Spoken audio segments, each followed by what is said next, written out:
السلام علیکم ناظرین۔ سینئر اینکر پرسن اور تجزیہ کار مظہر عباس لکھتے ہیں کہ جرنیلی سیاست اور باجوہ ڈاکٹرائن۔ ایک بار کسی نے سابق وزیر خارجہ صاحبزادہ یعقوب خان سے پوچھا، آپ یادداشتیں کیوں نہیں لکھتے؟ آپ کے پاس لکھنے کو تو بہت مواد ہے۔ انہوں نے جواب دیا، اس کے لیے سچ بولنا پڑے گا۔ ایک نے بولا تو اسے زہر کا پیالہ پینا پڑے گا۔ ISI کے سربراہ جنرل حمید گل نے ایک انٹرویو میں اسی بات کا اعتراف کیا تھا کہ فوج کی سیاست میں مداخلت کی ابتدا جنرل ایوب خان کے دور سے شروع ہوئی۔ ہمارے بنیادی غلطی ایوب خان کو مرکزی کابینہ میں بے حیثیت آرمی چیف وزیر دفاع بنانا تھا، اور کچھ ہی عرصہ بعد انہوں نے ملک میں مارشل لاء لگا دیا اور اس کے بعد مداخلتوں کا سلسلہ جاری رہا۔ جنرل حمید گل نے اس بات کا کئی بار اعتراف کیا کہ محترمہ بے نظیر بھٹو کی غیر معمولی مقبولیت کو روکنے کے لیے انہوں نے 1988 کے الیکشن کے وقت ان کے مخالفین کو اکٹھا کر کے اسلامی جمہوریہ اتحاد بنوایا۔ یہ مداخلت پھر کبھی ختم نہ ہوئی، حکومتیں بنانے اور گرانے کا عمل جاری رہا، جس کی بڑی واضح مثال 1990 کا اصغر خان کیس ہے۔ ایسا نہیں کہ سیاستدانوں سے غلطیاں نہیں ہوئیں، شاید ایک بڑی غلطی 1974 میں سابق وزیر اعظم ذوالفقار علی بھٹو کی ISI میں سیاسی سیل بنانا تھی، اور دوسری جنرل ضیاء الحق کو 7 جرنیلوں پر ترجیح دے کر آرمی چیف بنانا۔ ایسی غلطیاں بعد میں میاں نواز شریف اور خود عمران خان سے بھی جنرل قمر جاوید باجوہ کو پہلے آرمی چیف بنانے اور پھر توسیع دینے کے معاملے میں ہوئیں۔ اصغر خان کیس میں کئی سال بعد سپریم کورٹ مبینہ جواب تو جمع کرایا گیا کہ اب سیاسی سیل بند کر دیا گیا ہے، مگر بعد کے واقعات کچھ اور بتاتے ہیں۔ سیاسی جماعتیں بنانے اور توڑنے کا عمل جاری رہا۔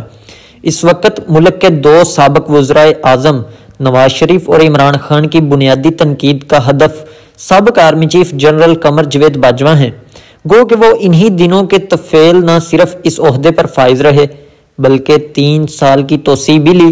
اب پتہ نہیں مولا علی کا قول یہاں صادق آتا ہے کہ نہیں، جس پر احسان کرو اس کے شر سے بچو۔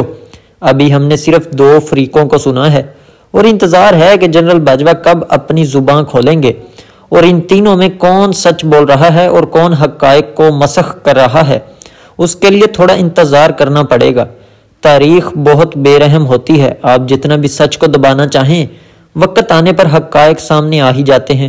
2013 سے 2022 تک اور 2 عام انتخابات کے دوران جو واقعات سامنے آئے ان میں مداخلت تو بہرحال نظر آتی ہے، ورنہ تو 2008 کے بعد جس جمہوری سفر کا آغاز ہوا تھا اس کے نتیجے میں ہماری تاریخ میں پہلی بار کسی حکومت نے اپنی آئینی مدت پوری کی اور الیکشن کے بعد پرامن انداز میں اقتدار کی منتقلی ہوئی، اور پہلی بار صدر پاکستان نے بھی اپنے 5 سال مکمل ہونے پر یہ عہدہ آنے والے منتخب صدر کے حوالے کیا۔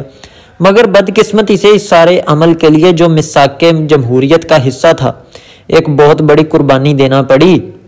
سابق وزیر اعظم بے نظیر بھٹو کی شہادت کی صورت میں انہی برسی میں عمران خان ایک بڑے اپوزیشن لیڈر کے طور پر سامنے آئے، اور 30 اکتوبر 2011 کو مینار پاکستان میں ایک تاریخی جلسہ کر کے دونوں بڑی سیاسی جماعتوں مسلم لیگ نون اور پیپلز پارٹی کے مقابلے میں تیسری سیاسی قوت بن کر ابھرے۔ انہیں 2013 کے الیکشن میں خیبر پختونخوا میں بڑی کامیابی ملی، تاہم پنجاب اور دیگر صوبوں میں بہرحال اتنی نشستیں انہیں نہ مل سکیں کہ وہ مرکز میں حکومت بنا پاتے۔ عمران خان نے پنجاب کے 4 حلقوں میں دھاندلی کا الزام لگایا اور انہیں کھولنے کا مطالبہ کیا۔